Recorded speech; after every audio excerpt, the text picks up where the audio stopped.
Hi Willie, I hope you can see this. I'm going to try it anyway. The effect itself is, if I say so, very, very good. I very much like this one. It's an extension, or rather it's a more or less three-phase routine. The first one you know you do yourself. It's the so you have a coin and cut the cards. You have them look at a card. The card goes in about the center, and you can have it's important that you can have the coin signed. So you show the signed coin, and it goes apparent. Oops, goes apparent under the table. Oops, son of a bitch. I have to start this again.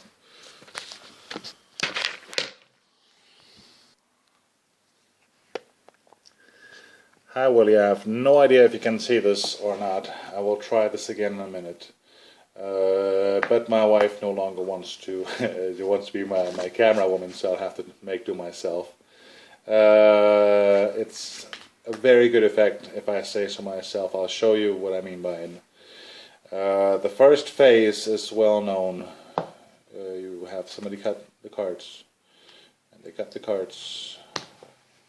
So the three of spades goes in about the center. You have a coin that is signed. You have them sign. You have to have them sign the coin. You can show, okay, so you can see it's signed. It goes under the table, and lo and behold, it comes through the table. There's their card, and the coin is signed. Then you hand out the cards to be shuffled or what have you.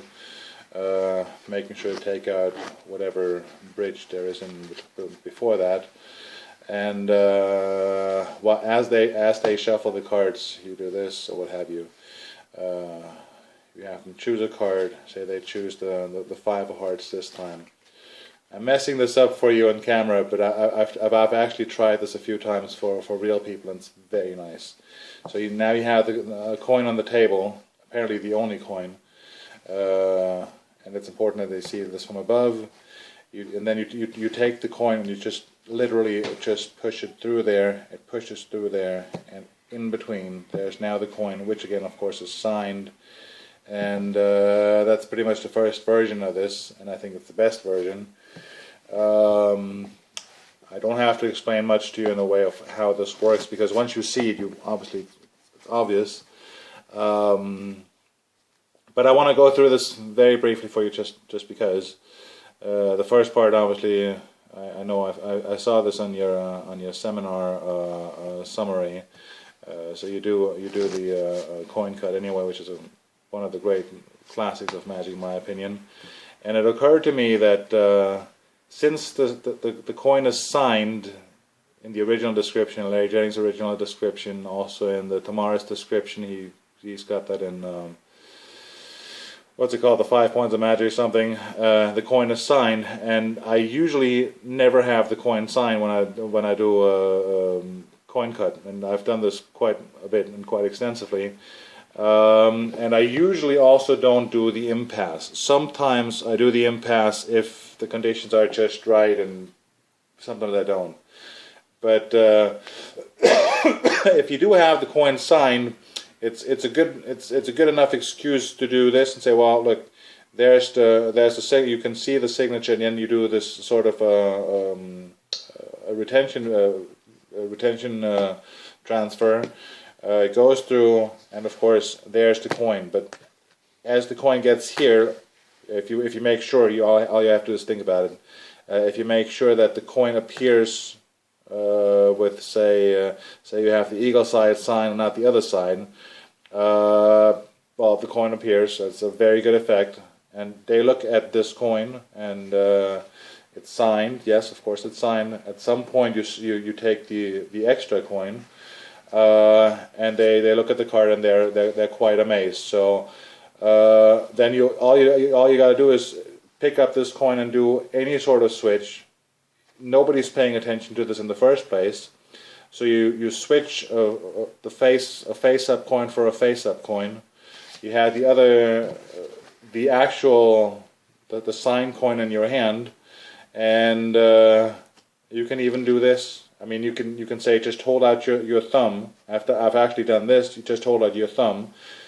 You don't ever have to palm anything because you're apparently just doing another card trick. So they hold out their thumb. You go through this whole rigmarole. Let's say it's this one, and all you got to do is load that card above the peaked card, and you say, well, let me just show you. I'll step the cards a bit. It's nice to step the cards a bit because you don't want to have a gap appearing there. So you say, okay, well, we know I have to shoot this far down into the deck because you have this invisible barrier. And what I like about it is that the attentional blink, of course, in this case, it's perfect because usually of all the sliding techniques that I've ever seen, I like the attentional blink the best. I mean, Yanni Frisch does this beautiful bit with cups and balls there, or his cup and the big balls. But you swear you see the coin vanish, but then it just vanishes. But in this case, I think it's a nice 1, 2, 3 beat. You take it, it immediately disappears, and it's only gone for a second. It seems to just melt through there. I just came up with that somewhat recently, but I have had occasion to do it a few times. The reaction is all I could be asked for, and personally, like I said, I do like this. And tell me what you think about it. I think it's a nice effect. Okay, thank you.